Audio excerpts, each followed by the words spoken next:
गुजर गए, ज़ैनब का कातिल गिरफ्तार न हुआ। फ्रांसिक टीम का कसूर के तमाम अफराद का DNA टेस्ट का मुतालबा, मुबैना मुल्ज़िम की वाज़ेह तस्वीर जारी कर दी गई। नादरा को रिकॉर्ड ना मिला। आज कौमी असम्बली के इजलास में सानहा कसूर जस्टिस लाहौर हाई कोर्ट को आज रिपोर्ट पेश की जाएगी। आपको अपडेट कर रहे हैं, 7 रोज गुजर गए हैं जबकि ज़ैनब का कातिल गिरफ्तार ना हो सका। फ्रांसिक टीम का कसूर के तमाम अफराद का DNA टेस्ट का मुतालबा किया गया है। मुबैना मुल्ज़िम की वाज़ेह तस्वीर जारी कर दी गई है जबकि नादरा को रिकॉर्ड नहीं मिल सका।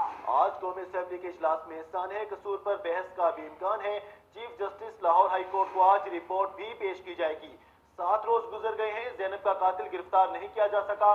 फ्रांसिक टीम का कसूर के तमाम अफराद का DNA टेस्ट का मुतालबा, मुबैना मुल्ज़िम की वाज़ेह तस्वीर जारी कर दी गई, लेकिन नादरा को रिकॉर्ड ना मिला।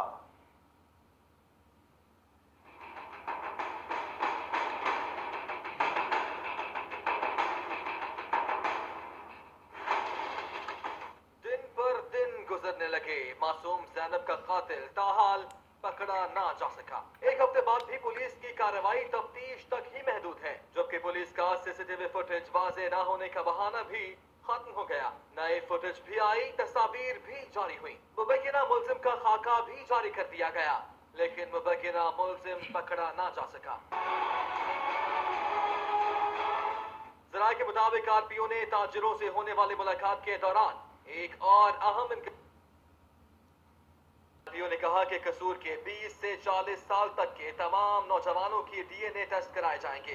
ज़राए के मुताबिक ज़ैनब के घर के पास से भी मशकूक अफराद के DNA लिए गए हैं। DNA नमूने हासिल करने के लिए 10 टीमें काम कर रही हैं, जो किसी भी मशकूक शख्स के नमूने ले सकती हैं।